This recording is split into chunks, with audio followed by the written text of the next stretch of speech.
শাহবাগের এখন বড় শত্রু শিবির না, শাহবাগের বড় শত্রু বিএনপিও না, শাহবাগের সব থেকে বড় শত্রু ইনকিলাব মঞ্চ। শাহবাগে আমরা স্বৈরাচার পতনের শুকরানা উপলক্ষে গণসিজদা দ্রোহের গান করলাম। তো মজার ব্যাপার হলো এইটাকে যারা যেমন ধরেন আমাকে নিয়ে এখন সব থেকে বড় ক্রাইসিস কার, মানে আমাদেরকে শাহবাগী পাড়ার। তো শাহবাগী পাড়ার এই জন্য ক্রাইসিস যে তারা বুঝতে পারতেছে যে আমরা সেই জিনিসটাকে ওভারকাম করতে পারি আর না পারি, অ্যাড্রেস করতে সফল হয়েছি, যেইটারে দিয়ে তারা এতদিন হেজিমনি তৈরি করে রাখছিল, যেইটারে দিয়ে তারা পাওয়ার পলিটিক্স শুধু না স্টেটের একটা প্যারালাল স্টেট হয়ে উঠছিল। ওই জিনিসটাকে আমরা ওভারকাম করতে পারি আর না পারি, রিয়েলি ওই জায়গাটাকে আমরা অ্যাড্রেস করতে পারছি তাদের পলিটিক্যাল জায়গাকে। এই জন্য শাহবাগের এখন বড় শত্রু শিবির না, শাহবাগের বড় শত্রু বিএনপিও না, শাহবাগের সব থেকে বড় শত্রু ইনকিলাব মঞ্চ। মানে আপনারা জিনিসটা বুঝতেছেন কিনা? কেন আমরা যখন বললাম গণসিজদা দ্রোহের গান, একটা টিভি থেকে আমাকে ইন্টারভিউ করা হচ্ছে যে ঠিক আছে স্বৈরাচারের শুকরানা উপলক্ষে আপনারা গণসিজদা দ্রোহের গান, মানে দুইটা বিপরীতমুখী জিনিস না? দ্বিতীয় প্রশ্ন করলো, মজার ব্যাপার দেখেন, যখন সবাই মিলে আমরা বললাম যে আমরা একটা সিজদা দিব সবাই, তো নারী পুরুষ সবাই দাঁড়ালো। আমি আবার বললাম যে আমাদের বোন যারা আছেন আপনারা কাইন্ডলি, এটা যদিও ধর্মীয় সিজদা না, এটা পলিটিক্যাল সিজদা, ওযু না থাকলেও সমস্যা নাই, দেওয়া যাবে। তো অনেকে আইসা শরীক হইলেন। বোনদেরকে বললাম যে প্লিজ আপনারা এক পাশে যাইয়েন, হ্যাঁ অন্তত। তো ওনারা এক পাশেই ছিল, 15-20 আপু ছিল, এবং এর মধ্যে মোস্ট ইম্পর্টেন্টলি কয়েক আপু ছিল তাদের মাথায় কাপড় ছিল না, তারা ধার করে ওই সময় একটু কাপড় নিয়ে সিজদায় পার্টিসিপেট করলো। এখন মুশকিল হইলো আমার যে প্রশ্নের সম্মুখীন হইতে হয়, এইটা আপনি কি জান্নাত কামাই করে ফেলছেন? উত্তর হইলো আমি জান্নাতের জন্য এটা করি নাই। আপনি এটা কি ইসলামের উপকার করছেন? আমি ইসলামের উপকার করতে চাই নাই। আমি চাইছি এইখানকার মুসলিম যে আইডেন্টিটি অচ্ছুত, যেটা বললে জাত থাকে না, কোন একটা মানে ফর্মাল সেশনে এই শব্দগুলো উচ্চারণ করলে সেটা শব্দ হয়ে ওঠে না অভিধানের ভাষায়, এই নেগেটিভকে আমরা ভাঙতে চেয়েছি। আমার কাছে এখানে ইসলামকে বা এখানে মানে জান্নাত কামাই করে না। মজার ব্যাপার হলো দেখেন, তো টিভি আমাকে যখন বলছে যে আপনারা গণসিজদা দিলেন, ঠিক আছে, মানে এটা অন্য কিছু না কেন? তো আমি বললাম দেখেন, ফ্যাসিবাদ যে শুধু ক্ষমতা চর্চার ব্যাপার না, এটা যে মননে মগজে কালচারাল প্র্যাকটিসের ব্যাপার, এটার প্রমাণ হলো আপনার প্রশ্ন। বলে এটা কিভাবে? আমি লাইভে বলছিলাম, এটা আনকাট করতে পারেন। আমি বললাম দেখেন, আপনি আমাকে প্রশ্ন করছেন যেখানে গণসিজদা কেন, তাহলে এখানে তো প্রশ্ন হলো গণসিজদা নয় কেন? মানে মানুষ কিভাবে আনন্দ সেলিব্রেট করে? কেউ সিজদা দেয়, কেউ দৌড় দেয়, কেউ গান গায়, কেউ মোমবাতি জ্বালায়, যার যা ইচ্ছা তাই। তাহলে কারো যদি ইচ্ছা এখানে কনসার্ট করবে, কারো ইচ্ছা হলে মাহফিল করবে, কারো ইচ্ছা হলে যাত্রা করবে, কারো ইচ্ছা হলে সিজদা দিবে। তো যাত্রা সাংস্কৃতিক ব্যাপার, কনসার্ট সাংস্কৃতিক ব্যাপার, কিন্তু মিলাদ মাহফিল বা সিজদা কেন ধর্মীয় ব্যাপার হয়ে ওঠে? এরপরে কিন্তু উনি আর উত্তর দিতে পারেন নাই। আমি তখন বলেছিলাম এখানে যার যা ইচ্ছা তাই করবে, এটাকে আপনি আটকাতে পারবেন না। তো সুতরাং যদি মুসলমানরা বলে ওইখানে কনসার্ট করা যাবে না, আমি তার বিপক্ষে। কনসার্ট করা যাবে না না বলে আপনি এত ভালো ভালো মাহফিল করেন, যাতে মানুষ এত বেশি মাহফিলে এসে যোগ দেয়, যাতে কনসার্ট ফাঁকা হয়ে যায়।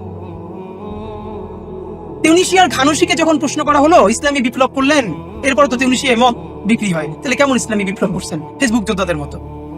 ঘানুশি বললেন মদ নিষিদ্ধ করা আমার কোনো কাজ না, আমি মদ নিষিদ্ধ করবো না। তাহলে আপনি এটা করলেন কি? বলেন তোমরা সবাই মদ খাওয়া বন্ধ করে দাও, তাইলে তো দোকান ফাঁকা হয়ে যাবে, আর কেউ মদ বেচবে না, অন্য ব্যবসা নিবে। আর আমি যদি জোর করে দোকান বন্ধ করি, তাহলে তো এটা ব্ল্যাকে বিক্রি করা শুরু হয়ে যাবে। দ্য ফ্যাক্ট ইজ যে আমি দেখেন, এখান থেকে এই যে আসার সময় দেখলাম, এইটা এক সপ্তাহ আগে মনে হয় ছিল না, এই যে মেট্রোর পিলারে সত্যেন সেনের একটা বড় ছবি, আপনারা খেয়াল করছেন কিনা? এখন আমরা কি করব? আসেন কি করা যায়। সত্যেন সেনের এই ছবিটা সে তো আউট অ্যান্ড আউট বিচ্ছিন্নবাদী, আরো কঠিন করে বললে রনি ভাইয়ের মতো করে বললে সন্ত্রাসী। কিন্তু তাকে হিরো বানালো কারা? আমরা জানি কারা বানালো। এখন এই সত্যেন সেনের পিলারের পরে আরো 5টা পিলার আছে, পিলার 5টা ফাঁকা। আমরা যারা মানে এই যারা ডানপন্থী, তারা করবে কি? গাইলাইতে যাবে যে ভালো হুজুর সে খারাপ কথা বলে গালি দিবে না, যে আমার মতো হুজুর সে গালি দিয়ে আবার পরে তওবা করবে। মুশকিল হইলো এই 5টা পিলারের মধ্যে একটা পিলারে সত্যেন সেন, বাকি 4টা পিলারে আপনি করতেছেন কি? আপনি কিছু করতে পারবেন না, কারণ এখানে আপনার 10টা প্রশ্ন আসে। প্রথম আসবে আপনি এখানে ছবি আঁকবেন, ছবি আঁকা জায়েজ? আচ্ছা ছবি না আঁকি, কার্টুন আসেন, ফাতোয়া নিয়ে আসেন, ফাতোয়া কার্টুন কি জায়েজ? আচ্ছা কার্টুনও বাদ দেই, ছবিও বাদ দেই, এমন কিছু লেটারিং। আচ্ছা এই যে লেটারিং করে এই জিনিসটা আঁকছেন, তাতে ইসলামের কি উপকার হয়েছে? এই জিনিসটা তারা বোঝানো যায় না। আমার এমন কাজ যেইটা অন্তত বৃহত্তর মুসলিম মেজরিটির বিপক্ষে যায় না, ওইটাই এখানে ইসলামের খেদমত। আমার কাজ যদি অন্তত মানে এগুলো বলবার কষ্ট কেন? দেখেন আমরা গত 5 মাসে কাজ করতে গিয়ে কি ক্রাইসিসের মধ্যে পড়ছি, আপনাদের যদি এইটা দিয়ে কারোর মধ্যে একজনের মতো চেতনা তৈরি হয়, এটাই আমাদের জন্য আনন্দের। তার আগে বলি যে সপ্তাহখানিক আগে খুবই মানে জাতিসংঘের একটা প্রোগ্রামে, সেখানে জাতিসংঘের কিছু ডেলিগেট এসেছেন বাইরে থেকে 5 জন, ওনারা সরকারের সাথে বসবেন। তো সরকারের সাথে বসবার আগে জুলাই বিপ্লবে যারা রাস্তায় থেকে অগ্রণী ভূমিকা পালন করেছেন, এমন 10 জন তরুণের সাথে আমরা বসতে চেয়েছেন। তো আমিও সেখানে আমন্ত্রিত ছিলাম। দেখেন, শুধু ক্রাইসিসটা বুঝছেন, বাংলাদেশ না পৃথিবী থেকে বিচ্ছিন্ন কোনো দ্বীপ না। আমি এখন একটা বিরাট কিছু করে ফেললাম। আপনার কারেন্সি কে চালায়? আপনার কারেন্সির রেট ঠিক কে করে? আপনার স্বাধীনতার সার্বভৌমত্বের ব্যাপারে আপনি একা লড়াই করে পারেন নাকি আপনার আরো কিছু স্টেক হোল্ডার আছে? মানে এগুলো তো বিবেচনার ব্যাপার। যতদিন না পর্যন্ত আপনি অন্যজনের কারেন্সির রেট ঠিক করে দেওয়ার মতো ক্ষমতা অর্জন করবেন না, ততদিন পর্যন্ত আপনি মীমাংসার মধ্যে দিয়ে যাবেন, আপনি রিকনসিলিয়েশনের মধ্যে দিয়ে যাবেন, আপনি আলাপ আলোচনার মধ্যে দিয়ে যাবেন। এটাই তো হিকমা। যতদিন আপনার কারেন্সি রেট অন্য ঠিক করে দেয়, ততদিন পর্যন্ত আপনি কি বিচ্ছিন্ন হয়ে থাকবেন, নাকি আপনি আলাপ আলোচনার দুয়ার খোলা রেখে যে আলোচনা করে কতটুকু অর্জন করতে পারে? এই হলো ভিন্ন পলিসিগত ব্যাপার। সেই গল্পটা বলি। আমরা 10 জন ছিলাম। তো 10 জন বলতে এর মধ্যে 2 জন স্বাভাবিকভাবে যারা মানে মোটামুটি যারা অন্য ঘরানার, তারা 2 জন ছিলেন। এর মধ্যে থেকে জাহাঙ্গীর ইউনিভার্সিটির একজন, ঢাকা ইউনিভার্সিটির একজন। বাকি 8 জন প্রত্যেকের একটা স্টেক আছে। যেমন এর মধ্যে 3টা ছেলে মেয়ে, ওরা জুলাই আর্কাইভ নিয়ে প্রচুর খাটাখাটি করতেছে, গ্রামে গ্রামে গিয়ে অনেকে আন্দোলনে ছিল। তো ওরা 5 জন এসছে জাতিসংঘ থেকে, যে একদম যারা তৃণমূলে ছিল তাদের কথা শুনতে চায়। প্রথম ক্রাইসিসটা দেখেন, লোক 10 জন। 10 জনের মধ্যে থেকে যে 2 জনকে সাধারণত আপনাদের এই অধিবেশনে বাংলাদেশে মোটামুটি কি বলবো, যে শত্রু না বলি, অন্তত বৈরী মনে করেন, এরকম 2 জন, তারা ধোঁয়াইয়া ইংলিশে ব্রিফ করলো। তারা 2 জন, তাদের যা চিন্তা, তারা যা বলতে চায়, তাদের যা ইনপুট, জাতিসংঘের পুরো প্রতিনিধি টিমকে তারা দুর্দান্ত ইংলিশ বললো। বুঝে আপনারা নিজেরাও জানেন, কোনো একটা ভাষা যখনই এটা সেকেন্ড ল্যাঙ্গুয়েজে চলে যায়, ইন্টারপ্রিটেড হয়ে, তখন তার 50% স্পিরিটও ঠিক থাকে না। এটা তো খুব ন্যাচারাল। এখন বাকি যে ছেলে মেয়েরা আছে, এরা খুবই গুড বয়, আন্তরিকতার অভাব নাই এবং প্রচন্ড পরিশ্রম করছে এই জুলাইকে বাঁচানোর জন্য। কিন্তু প্রথম 2-1 মিনিটে ইন্ট্রোডিউসটা করলো ইংলিশে। এরপরে তারা শুরু করলো, ভালো করে স্বাচ্ছন্দ্যে বলতে পারছে না, তখন বললো ঠিক আছে তোমরা বাংলায় বলো, মানে ইন্টারপ্রেট করবো অন্য কেউ। তো তারা 5 মিনিট করে বাংলায় বলছে, অন্য একজনের ট্রান্সলেট করে দিচ্ছে। আমি শুনতেছি ও যা বাংলায় বললো, আর সেকেন্ড যিনি এটার অনুবাদ করছেন, তার 50%ও ঠিক মতো মেসেজটা যাচ্ছে না।